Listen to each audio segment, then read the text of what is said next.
ಏನು ಚಿನ್ನಯ್ಯವರು ಹೇಳ್ತಿದ್ದಾರೆ, ಧರ್ಮಸ್ಥಳಕ್ಕೆ ಕೆಟ್ಟ ಹೆಸರು ತರಬೇಕು ಅಂತ ಅನ್ನುವಂಥದ್ದು ಆ ಪ್ರಾಜೆಕ್ಟಲ್ಲಿ ಇತ್ತು ಅಂತ ಹೇಳಿದರೆ, ಈ ಅವಿವೇಕಿ ಏನು ಮಾಡ್ತಿದ್ದ? ಇವನು ಹಾಗಾದರೆ ಸಹಭಾಗಿ ಅಲ್ವಾ? ಇವನನ್ನು ಕೂಡ ಧರ್ಮ ವಿರೋಧಿ ಚಟುವಟಿಕೆ ಅಡಿಯಲ್ಲಿ ಸೇರಿಸ್ಬೇಕಾಗತ್ತೆ.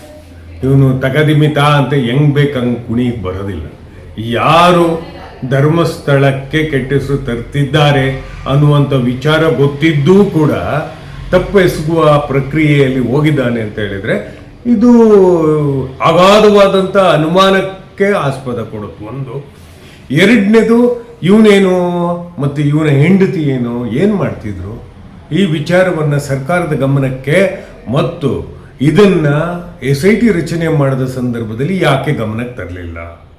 ಇದು ಅನುಮಾನ ಅಲ್ವೇ? ನಮ್ಮ ಅದೆಂಥದೇ ಹಾಳಾಗೋಗ್ಲಿ, ಆದರೆ ಧರ್ಮಸ್ಥಳಕ್ಕೆ ಕೆಟ್ಟದ್ದನ್ನು ತರ್ತಿದ್ದಾರೆ ಅನ್ನುವಂಥದ್ದು ಬೇರೆ ವಿಚಾರ. ಅವ್ರು ಯಾರೇ ಮಾಡಿದ್ರು ಅದು ತಪ್ಪೇ, ಎಂಥದೇ ಹೋರಾಟಗಾರರಾದ್ರೂ.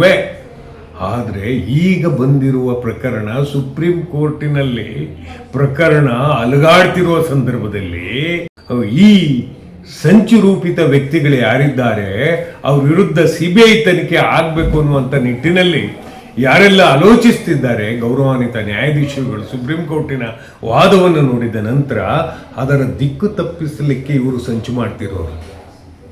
200 ಕೋಟಿ ರೂಪಾಯಿ ಹುಡುಗಾಟವೇ ಮಂಜುನಾಥನಿಗೆ ಬರ್ತಾ ಇರೋದು? ಹಾಗಾದ್ರೆ ಸಾವಿರಾರು ಕೋಟಿ ಬರಬೇಕಾದ್ರೆ ಅಲ್ಲಿ ಯಾರೋ ಒಬ್ಬ ಭೂರಹಿತ ಬಡವ ಅವನ ಯಾಕೆ ನನ್ನ ಹತ್ರ ಏನೂ ಇಲ್ಲ ಅಂತ ಜಮೀನು ಕೊಂಡ್ಕೋಬೇಕು? 200 ಕೋಟಿ ಯಾವನೋ ಪ್ಲ್ಯಾನ್ ಮಾಡ್ತಿದ್ದಾಗ ಅದನ್ನು ಈಸ್ಕೊಬಿಟ್ಟು ಈ ಮಂಜುನಾಥನ್ನ ಏನು ಮಾಡಬೇಕು ಅದು ಮಾಡ್ತಾರೆ. ಒಂದು. ಎರಡನೇದು, ಕುತಂತ್ರ, ತಂತ್ರ, ಮತ್ತೊಂದು ಮಗದೊಂದು, ಈ ಥರದ್ದು ಹೇಳುವ ಪ್ರಕ್ರಿಯೆಗಳನ್ನ ನಮಗೆ ಮೇನ್ ಸ್ಟ್ರೀಮಲ್ಲಿ ಇರ್ತಕ್ಕಂಥ ಜನರಿಗೆ ನಂಬಲಿಕ್ಕೆ ಅಸಾಧ್ಯ. ಎಲ್ಲಕ್ಕಿಂತ ಮುಖ್ಯವಾಗಿ ಸುಪ್ರೀಂ ಕೋರ್ಟಿಗೆ ಹೇಗಾದರೂ ಮಾಡಿ ದಿಕ್ ತಪ್ಪಿಸಬೇಕು ಅಂತ ಕುತಂತ್ರವನ್ನು ಒಡ್ಡುತ್ತಾ ಇದ್ದಾರೆ.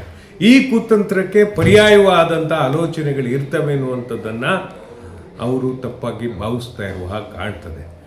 ಈಗಾಗಲೇ ಕದಿಮಕ್ಕಳರು ಯಾರಿದ್ದಾರೆ ಅಂತ ಹೇಳಿ ಸ್ಪಷ್ಟವಾಗಿ ಗೋಚರಿತವಾಗಿದೆ. ಇದನ್ನು ಸರ್ಕಾರ ವಶಕ್ಕೆ ತಗೊಳ್ಬೇಕು ಅನ್ನುವಂಥ ಈಗಾಗಲೇ ಕೂಡ ಹೇಳಿದೆ. ಯಾವುದು ಭೂರಹಿತ ಬಡವನಿಂದ ತೆಗೆದುಕೊಳ್ಳುವಂಥ ಜಾಗವನ್ನು ವಾಪಸ್ ತಗೊಳ್ಳಿಕ್ಕೂ ಹೇಳಿದೆ. ಆದರೆ 200 ಕೋಟಿ ಅಲ್ಲ, ಈ ಚೆನ್ನೈನಿಗೆ 200 ಕೋಟಿ ಎಣಿಸಕ್ಕೆ ಬರುತ್ತಾ? ಪಾಪದ ಮನುಷ್ಯ. ಇವನನ್ನು ಬಳಸ್ಕೊಳ್ಳುವ ಪ್ರಕ್ರಿಯೆ ಇದೆಯಲ್ಲ, ಯಾವಾಗಲೂ ಹಿಂದುಳಿದ ವರ್ಗವನ್ನು ಅತಿನೀಚ ವರ್ಗವು ಹೇಗೆ ಬೇಕೋ ಹಾಗೆ ಬಳಸ್ಕೊಳ್ಳುವ ಪ್ರಕ್ರಿಯೆಯನ್ನು ಮುಂದುವರಿಸ್ತಾ ಇದೆ. ಹಾಗಾಗಿ ಈ ವಿಚಾರವನ್ನು ನಾವು ಸ್ಪಷ್ಟವಾಗಿ ಹೇಳ್ತಿದ್ದೇವೆ, ತನಿಖೆಗೆ ಆದೇಶಿಸಲಿ. ಆಣೆ ಪ್ರಮಾಣವನ್ನು